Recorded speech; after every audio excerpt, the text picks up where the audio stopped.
Hello everyone, welcome back to the channel. आज इस video में कल के और आज के करंट अफेयर्स को हम कवर करेंगे। स्टार्ट करते हैं। पहला क्वेश्चन है, व्हेन इज़ पराक्रम दिवस celebrated every year.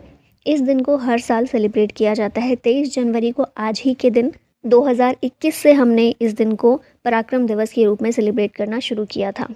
Netaji Subhash Chandra Bose को ऑनर करते हुए हम इस दिन को मनाते हैं। और ये चीज़ भी याद रखिएगा, अभी तो 2024 का मना रहे हैं हम, है ना, सेलिब्रेट कर रहे हैं। 2023 में 21 largest unnamed island Andaman Nicobar के जो थे उनका नाम परमवीर चक्र अवॉर्डीज़ के नाम पर रखा गया था। ये करंट अफेयर का पार्ट है जो आपको याद रखना है। अब यहाँ पर नेताजी सुभाष चंद्र बोस से रिलेटेड कुछ फैक्ट्स यहाँ पर देख लेते हैं। तो आज के दिन इनकी बर्थ एनिवर्सरी होती है। इनका जन्म हुआ था 23 जनवरी 1897 में कटक उड़ीसा में। पॉलिटिकल गुरु नेताजी के थे चित्तरंजन दास, कांग्रेस प्रेसिडेंट रह चुके हैं ये। हरिपुरा सेशन इन्होंने प्रेजाइड किया था, इसकी अध्यक्षता की थी 1938 में।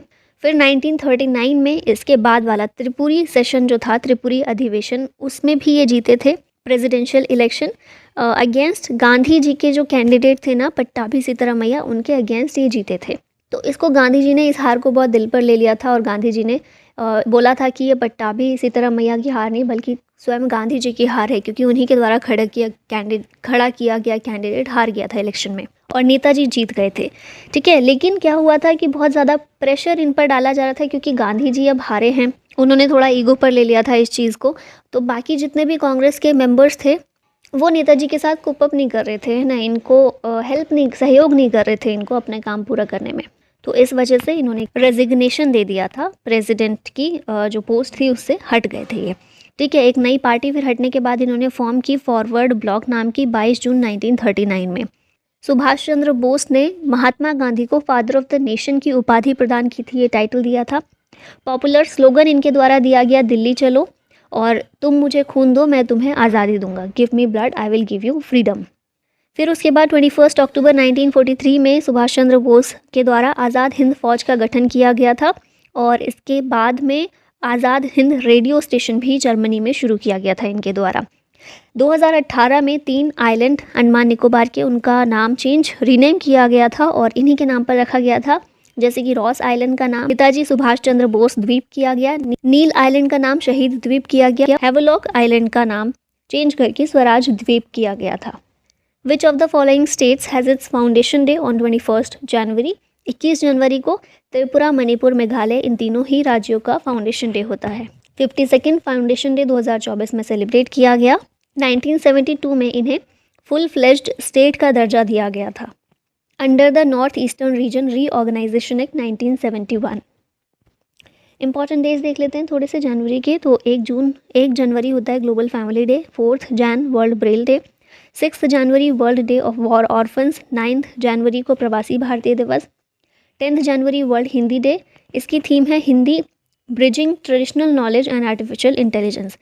11 से 17 जनवरी को National Road Safety Week celebrate किया गया। 12 जनवरी होता है नेशनल यूथ डे, थीम है विकसित भारत एट 2047, युवा के लिए युवा के द्वारा। 15 जनवरी इंडियन आर्मी डे, 22 जनवरी रामलला प्राण प्रतिष्ठा हुई कल के दिन ही और दिवाली 2.0 सबके द्वारा सेलिब्रेट किया गया। 23 जनवरी को यानी कि आज के दिन पराक्रम दिवस होता है। Which company retains IPL title sponsorship for 2024-28? तो टाटा के पास IPL की स्पॉन्सरशिप थी, अब 2028 तक टाटा के पास ही ये स्पॉन्सरशिप रहने वाली है। दिसंबर 2023 में टेंडर निकाले गए थे इसके लिए, तो अभी फिर से टाटा के पास ही आई है स्पॉन्सरशिप। टाटा से पहले वीवो था टाइटल स्पॉन्सर 2022 के लिए। और कहाँ पर हुए थे IPL के मैचेस? इंडिया में 16th एडिशन था, 10 टीम्स ने भाग लिया था। टोटल मैच 74 खेले गए। फाइनल मैच हुआ था नरेंद्र मोदी स्टेडियम, अहमदाबाद, गुजरात में। चैंपियन CSK था, जिसका ये 5वां टाइटल है। 20 करोड़ रुपए का कैश प्राइज दिया जाता है चैंपियन को। रनरअप को 13 करोड़ का दिया जाता है। और रनरअप कौन सी टीम थी? गुजरात टाइटंस। ऑरेंज कैप मिली शुभमन गिल को, purple cap Mohammed Shami, most valuable player Shubman Gill, emerging player award मिला यशस्वी जायसवाल को और स्पॉन्सरशिप टाटा के पास थी। Who one the men's doubles in India open super 750 badminton tournament? इसको जीता है कांग मिन ह्यूक एंड सियो सांग जे ने। रनरअप इसमें भारत के सात्विक साईराज और चिराग शेट्टी हैं। इन्हें 2023 के लिए मेजर ध्यानचंद खेल रत्न अवार्ड दिया गया है। अच्छा, ये टूर्नामेंट कहाँ पर देखने को मिला? नई दिल्ली में। विनर हमने देखे, ये दोनों प्लेयर्स कहाँ के हैं? ये साउथ कोरिया के प्लेयर्स हैं। इसके अलावा एक चीज़ और याद रखनी है, BWF वर्ल्ड चैंपियनशिप जो हुई थी, इसमें भी मेंस डबल्स का जो खिताब है इन दोनों प्लेयर्स ने ही जीता था, साउथ कोरिया के। ठीक है, और वो कहाँ पर हुई थी? BWF वर्ल्ड चैंपियनशिप डेनमार्क में हुई थी। Kachchhi Kharek has become the second fruit of which state to get the GI tag. तो ये हम देख चुके हैं, गुजरात का है ये कच्छी खारेक, कच्छ रीजन से बिलोंग करता है, डेट है ये खजूर। ठीक है, indigenous state of Kutch. Second fruit बना है गुजरात से, जिसे GI टैग मिला है। इसके अलावा गिर केसर मैंगो और भलिया व्हीट, ये दोनों प्रोडक्ट्स को भी गुजरात से GI टैग दिया गया है। 10 साल के लिए GI टैग वैलिड होता है और इस पीरियड के बाद कंटिन्यू किया जा सकता है। ठीक है, रिन्यू करवा के उसको कंटिन्यू किया जा सकता है as the GI tag. Recently GI tags जो दिए गए उनको देख लेते हैं। तो उत्तर प्रदेश के 7 प्रोडक्ट्स हैं: अमरोहा ढोलक, महोबा गौरा पत्थर, हस्तशिल्प, Mainpuri Tarkashi, Sambhal horn craft, Baghpat home furnishing, Barabanki handloom product और कालपी हैंडमेड पेपर। उड़ीसा से है खजूरी जैगरी, नयागढ़ कांटी मुंडी ब्रिंजल, कोरापुट काला जीरा rice, लंजिया Saura painting, Kapdaganda shawl, Dhenkanal Magaji milk product and Similipal Kai chutney. Goa का है गोवन मानकुराद मैंगो और गोवन बेबिनका। राजस्थान का है Udaipur Koftgiri metal craft, Bikaner Kashidakari craft, Jodhpur Bandhej craft और बीकानेर उस्ता कला क्राफ्ट। वेस्ट बंगाल का है तंगेल साड़ी, गरड़ साड़ी, कोरियल साड़ी, कलोनुनिया राइस और सुंदरबन हनी। गुजरात का है कच्छी खारेक, जम्मू कश्मीर का है रामबन अनारदाना और कोरापुट काला जीरा राइस। फिर है अरुणाचल प्रदेश का आदि केकिर, जिंजर है ये एक तरह की, जिसको मिला है GI tag. Mansingh is related to which sports? ये एथलीट हैं, ऑप्शन डी करेक्ट है। Mansingh became only the second Indian man to clinch a gold medal at the Asian marathon championship. Hong Kong में चैंपियनशिप में ये जीते हैं। इनसे पहले अभी सेकेंड इंडियन है, तो फर्स्ट कौन है? गोपी थोनकल। ये फर्स्ट इंडियन मैन थे to win the Asian marathon championship title in 2017। Okay, अब यहाँ देख लेते हैं एशियन गेम्स 2023 में इंडियन एथलीट जिन्होंने गोल्ड मेडल जीता है उनको देख लेते हैं। तो मेंस 3000 मीटर स्टीपल चेज में अविनाश मुकुंद साबले पहले इंडियन बने हैं to win Asian Games 3000 metre steeplechase gold. Men's shot put में तजिंदर पाल सिंह तूर हैं।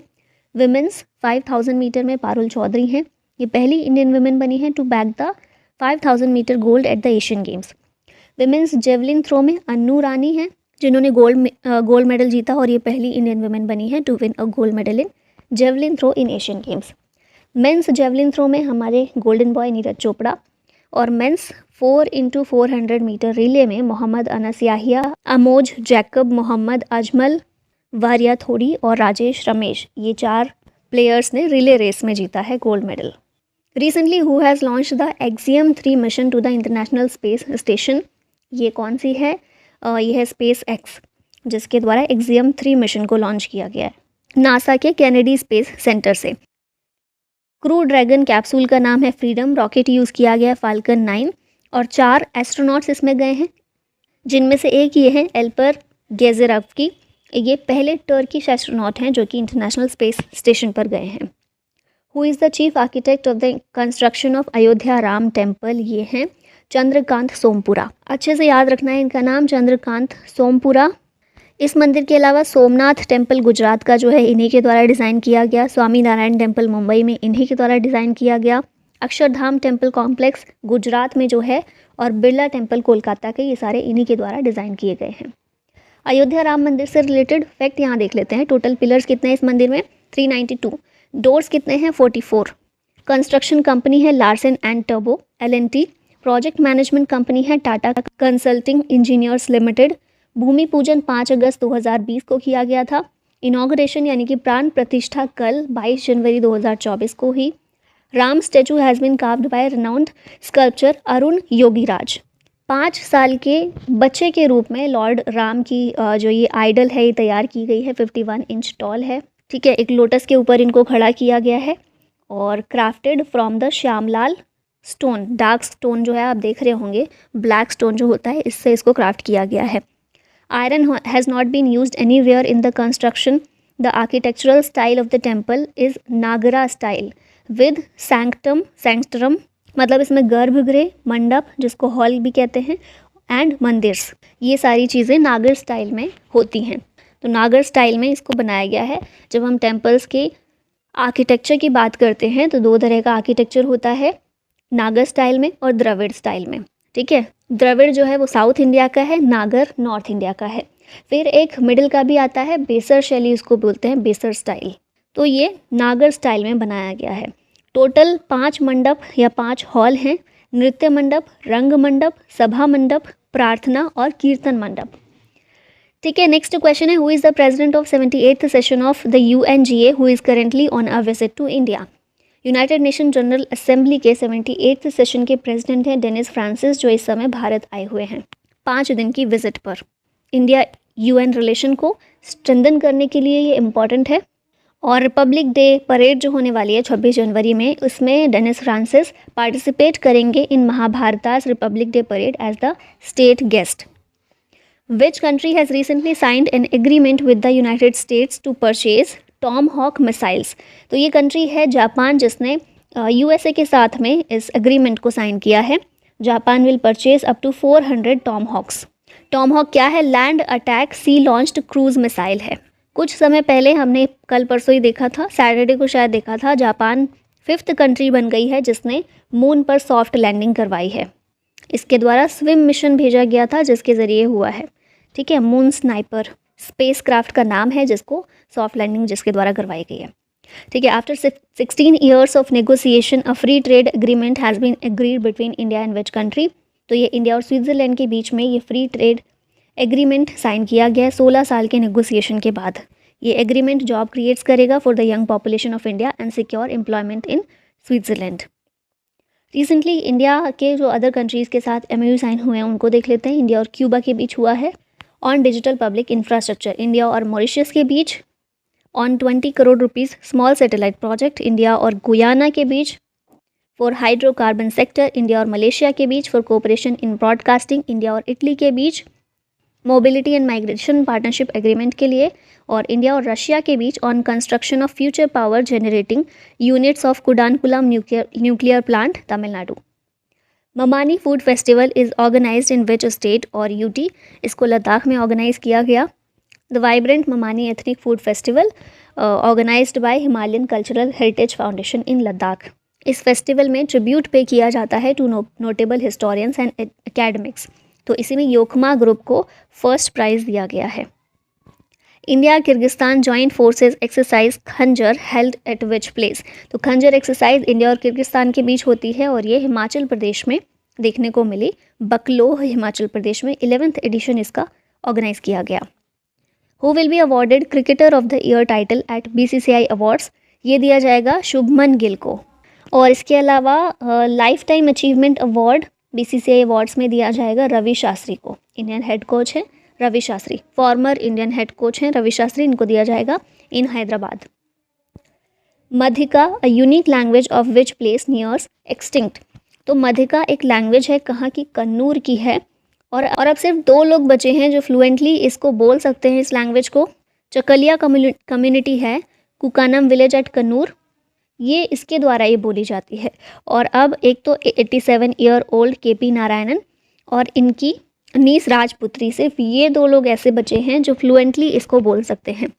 क्योंकि अब जो नई जनरेशन आ रही है चकलिया कम्युनिटी की, ये मलयालम को ज़्यादा इम्पॉर्टेंस दे रही है ना, मलयालम को ऑप्ट कर रहे हैं, तो वो बढ़ रहा है। इस वजह से इस लैंग्वेज, ये जो लैंग्वेज है ये एक्सटिंक्ट होने वाली है, डिसअपियर होने वाली है, क्योंकि अब फ्लुएंटली बोलने वाले लोग इसके सिर्फ 2 ही बचे हैं।